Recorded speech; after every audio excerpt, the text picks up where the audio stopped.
जिस धर्मेंद्र पर दुष्कर्मी का आरोप लगाया गया है, रेप का आरोप लगाया गया है और गला दबाकर हत्या करने का, उसके 3 बेटी है, 14 साल का, 12 साल का, 10 साल, 3 बेटी है। हम रिपोर्टिंग की है। और वो मानसिक रूप से कमजोर भी है, मंदबुद्धि है, ठीक ना। हम तो कहेंगे आपके माध्यम से कि औरंगाबाद का एसपी महिला है, डीएसपी महिला है, ये दोनों महिला के नाम पर कलंक है। क्योंकि श्रेया लड़की थी 16 साल की, जहां उसके जो हत्यारे हैं, दुष्कर्मी है, उसको पकड़ के लाता, उसको सजा दिलाता, तो एक जो सही अपराधी है, जो कि घूम रहा है, जो मगरमच्छ है, जो राजनीतिक संरक्षण प्राप्त है, निर्दोष पर गलत आरोप लगा के श्रेया को न्याय मिलेगा, जिसके लिए अखिल भारतीय अपराधी मोर्चा ने देश के माननीय राष्ट्रपति, माननीय प्रधानमंत्री, माननीय गृह मंत्री, बिहार के माननीय राज्यपाल, मुख्यमंत्री को पत्र लिखकर इस पूरी घटना की सीबीआई जांच की मांग की है। और उसके लिए हमने पत्र भी लिखा है, क्योंकि प्रशासन, पुलिस प्रशासन से अब निष्पक्ष जांच की उम्मीद नहीं है। हम तो आपके माध्यम से सारे प्रेस मीडिया और जो बड़े इलेक्ट्रॉनिक मीडिया है, उनको भी कहेंगे कि शर्म से चुल्लू भर पानी में डूब मरो, क्योंकि भ्रष्ट एसपी, डीएसपी पदाधिकारी ने जो आपको बयान दिया, आपने उसको छापा, बहुत लगाया। जो निर्दोष था, उसके परिवार पर क्या गुजरा होगा दुष्कर्मी बताने पर, उसके रिश्तेदार में क्या पता चला होगा। सर, मेरा अंतिम प्रश्न है, बिहार में लगातार हत्या होते जा रही है, इसका क्या वजह है सर? देखिए, बिहार में जो हत्या हो रहा है, दुष्कर्म हो रहा है, और हर जिले में हो रहा है और निरंतर हो रहा है, उसके लिए 2 कारण बहुत महत्वपूर्ण है।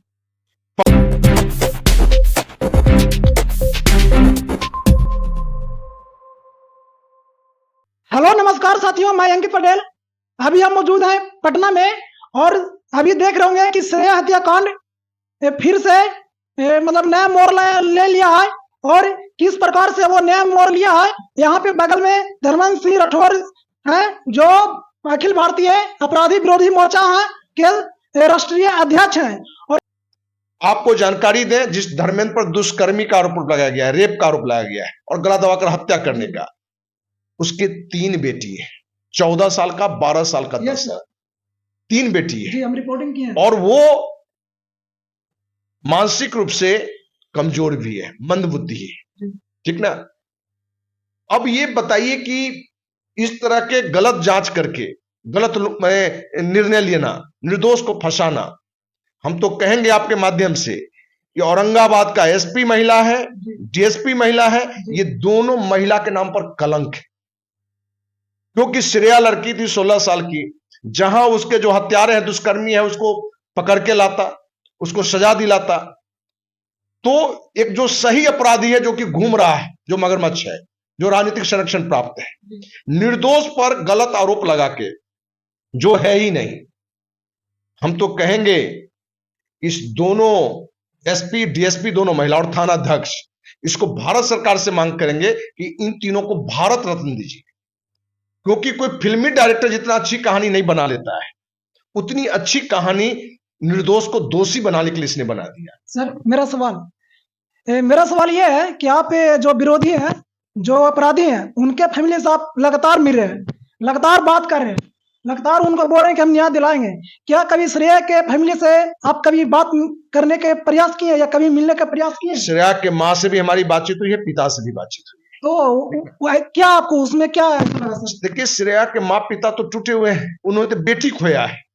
एक सवाल उठ रहा सर, श्रेया जी के माता पिता पर सवाल उठ रहा है, कमेंट में हम लोग देख रहे हैं कि वो सौतेली माँ है, तो उनके लिए भी लोग शक करें कि सौतेली माँ तो हो सकता है कि वो ऐसा कर सकते हैं। क्या इस पर क्या बोल सकते हैं पब्लिक को? क्या देखिए, सौतेली माँ है, लेकिन वो सगी माँ से अच्छा देख रेख की है, जो हमने ये जानकारी ली है। सौतेली माँ से अच्छा देख रेख जो एक माँ को करना चाहिए, वो उन्होंने किया है।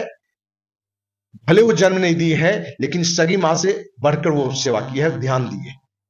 जिन जो सगी माँ भी होते हैं, क्या उनके बच्चे गलत रास्ते पर नहीं जाते हैं?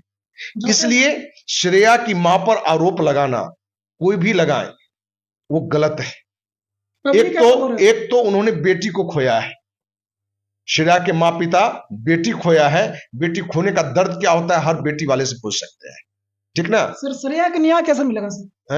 श्रेया को न्याय मिलेगा, जिसके लिए अखिल भारतीय अपराधी मोर्चा ने देश के माननीय राष्ट्रपति, माननीय प्रधानमंत्री, माननीय गृह मंत्री, बिहार के माननीय राज्यपाल, मुख्यमंत्री को पत्र लिखकर इस पूरी घटना की सीबीआई जांच की मांग की है।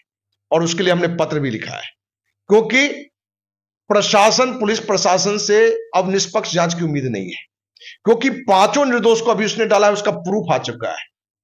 उसके पास कोई साक्ष्य नहीं है, पुलिस प्रशासन के पास, सिर्फ कहानी के अलावा।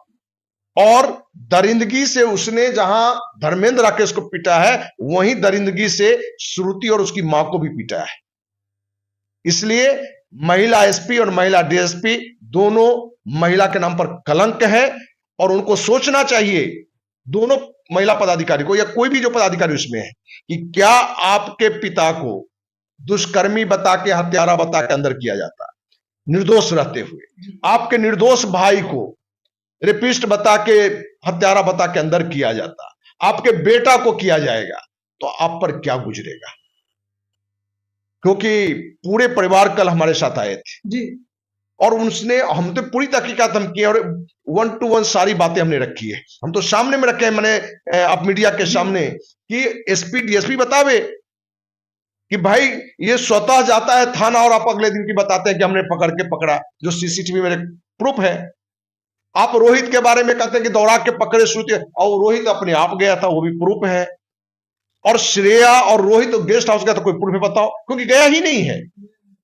एक नैतिक रूप से भी सोचने की चीज है कि एक जनरल शहर में या जनरल मोहल्ला में, क्या अपने मोहल्ला के किसी होटल या गेस्ट हाउस में कोई बॉयफ्रेंड के साथ जाएगा? नहीं, कभी नहीं जाएगा।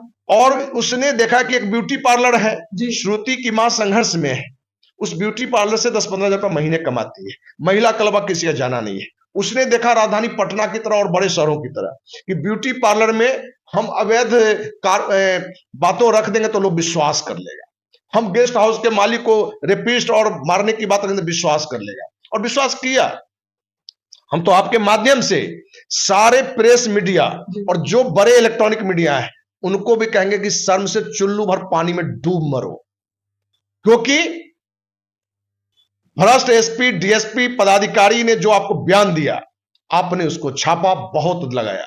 जो निर्दोष था उसके परिवार पर क्या गुजरा होगा दुष्कर्मी बताने पर, उसके रिश्तेदार में क्या पता चला होगा। हम पूछ रहे हैं कि जो दोषी है वो पकड़ में नहीं है, निर्दोष रहते हुए सिर्फ कहानी आपने बना दिया। और इसको इलेक्ट्रॉनिक मीडिया जो बड़े चैनल या प्रेस वाले हैं, क्या आज हमारी बात जा रही है तो उसको छापो ना, आप भी जांच करो अपने स्तर से, जो बयान है उस पर देखो कि पूरी तरह से निर्दोष है। तो आज प्रेस मीडिया को, हिंदुस्तान हो कि भास्कर हो कि जागरण हो या कोई भी हो या कितने बड़े चैनल आज हो, एपीपी हो, सबको कहेंगे चुल्लू भर पानी में डूब मरो, क्योंकि स्वतंत्र भारत में निर्दोष व्यक्ति को रेपिस्ट बना देना और हत्यारा बनाना, इससे भी बड़ा दुष्कर्म कुछ नहीं होता है, और पूरे परिवार उसकी सजा भोगता है। सर, जो अपराधी के जो पूरे परिवार हैं वो मांग कर रहे हैं सीबीआई जांच के लिए, और हम भी कभी बहुत सारी रिपोर्टिंग की है वहां जाके, वो बोल रहे हैं बार बार कि हमको सीबीआई जांच करिए। अगर सीबीआई जांच अगर प्रूव कर देगा कि हाँ मेरा ये दो जो है वो मतलब अपराधी हैं, तो हम स्वीकार करेंगे कि उनके जो ये सजा देना वो सजा दीजिए। इस पर क्या बोलना? हमारे साथ है उनकी, मैंने दोनों की पत्नी या पिता या सब लोग कहे कि जो भी दुष्कर्मी है, जो अपराधी है, उसकी फांसी नहीं, उससे बढ़कर कोई सजा हो तो वो सरकार दे, लेकिन दोषी को देना है। हमारे निर्दोष पति को नहीं, हमारे निर्दोष बच्चे क्यों नहीं, निर्दोष श्रुति उसकी मां को नहीं, क्योंकि हत्या में और रेप में ये लोग है ही नहीं। सिर्फ पुलिस ने अपनी फिल्मी कहानी बना के इस तरह के घटना को अंजाम दिया। सर, मेरा अंतिम प्रश्न है, बिहार में लगातार मतलब हत्या होते जा रही है, इसका क्या वजह है सर? देखिए, बिहार में जो हत्या हो रहा है या दुष्कर्म हो रहा है और हर जिले में हो रहा है और निरंतर हो रहा है, उसके लिए दो कारण बहुत महत्वपूर्ण है। पहला कि बिहार में पूर्ण शराबबंदी कानून है कागज पर, और बिहार में महाराष्ट्र से भी ज्यादा शराब यहां बिक रहा है, लोग शराब पीते हैं। ये हम नहीं कह रहे हैं, केंद्रीय स्वास्थ्य परिवार कल्याण मंत्रालय की रिपोर्ट है कि महाराष्ट्र में जहां शराबबंदी नहीं है वहां से ज्यादा शराब बिहार में लोग पीते हैं। कितना कि एक साल में जितना पी रहे हैं लोग, उससे 25,000 करोड़ रुपए का नुकसान हो रहा है हर साल। वो किसका जा रहा है? तो बिहार के गरीब लोगों का जा रहा है। पब्लिक का जा रहा है। बिहार का सारा पुलिस प्रशासन का ध्यान कहां है? शराब पर, तो रोकने पर भी कम, मेन कमाने के लिए, क्योंकि शराब से सबसे बड़ी उगाही सिपाही से लेके दरोगा से लेके इंस्पेक्टर डीएसपी एसपी से लेके डीजीपी तक पूरी कमाई हो रहा है। तो पूरा ध्यान कहां है? शराब पर। और वहां से पैसा मुख्यमंत्री को भी जाता है, क्योंकि उसके राजनीतिक सत्ता बनाए रखना है, वोटिंग का रणनीति है। तो नीचे से ऊपर लेकर शराबबंदी के नाम पर एक बड़ा खेल है और प्रशासन का बड़ा ध्यान वहां है। जो ध्यान अपराध रोकने में होना चाहिए था, दुष्कर्म रोकने पर होना चाहिए, तो वहां नहीं है। आप देख रहे हैं कि पुल भी खूब गिर रहा है जी भ्रष्टाचार यहां चरम पर है। लालू के राज को जंगल राज कहा जाता था, सच्चाई है कि आज महाजंगल राज है। नीतीश कुमार का जो पहला काल था वो मंगल राज था, अच्छा राज था, जो पहली बार बना था, लेकिन अब नहीं है। दूसरा कारण बता दें तो शराबबंदी के कारण भी अपराध बढ़ रहा है, क्योंकि ध्यान प्रशासन का मेन शराब पर है, बाकी चीजों पर नहीं। दूसरा कारण, जितने भी प्रशासन के लोग हैं वो कंफ्यूज्ड है। किस बात से? कि नीतीश कुमार कब भाजपा को छोड़ के आरजेडी के साथ चले जाएंगे। किसके साथ जाएंगे? आरजेडी का। तो उसकी जो निष्ठा है वो पूरी तरह से सरकार के साथ नहीं होता है। उसको लगता है कि जब तेजस्वी आ जाएगा तो फिर हमको डंडा करेगा। इसलिए आप एक दो बयान में भी देखे होंगे, जब तेजस्वी यादव फोन करता है डीएमएसपी को तो जी जी जी जी जी जी करता है, हुजूर हुजूर हुजूर करता है, ठीक ना। जब प्रशासन में भी यदि विश्वास नहीं रह जाए कि सत्ता कब तक और किसके हाथ में है, तो वो भी आया है, नौकरी करने आया है, नौकरी कर रहा है, तभी तो देख रहे हैं श्रेया कांड में एसपी जो है सो निर्दोष को फंसा दिया, जेल भिजवा दिया, वो भी दुष्कर्मी और हत्यारा बता के। तो ये दो महत्वपूर्ण कारण है और नीतीश के हाथ से प्रशासन की पकड़ हट गई। चलिए दोस्तों, ये श्रेया हत्याकांड के मामले पर हम कुछ चर्चा किए। बाकी आप लोग वीडियो को देखकर बताएं क्या श्रेया को न्याय मिलेगा या नहीं, सही अपराधी पकड़ाएगा या नहीं, कमेंट बॉक्स में बताएं। बाकी आप लोगों को वीडियो कैसा लगा? अगर अच्छा लगा तो चैनल को सब्सक्राइब करें, वीडियो को लाइक करें। थैंक यू, धन्यवाद।